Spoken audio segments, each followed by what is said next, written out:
happiness depends upon ourselves. In the span of a minute, let's delve into the profound simplicity of this truth.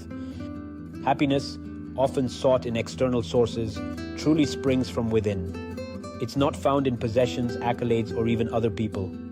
It's a state of being that we cultivate in ourselves. This concept empowers us.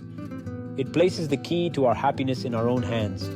We become architects of our joy, building it brick by brick with our choices, attitudes, and perspectives. It's about finding contentment in who we are and what we have, rather than chasing what we don't.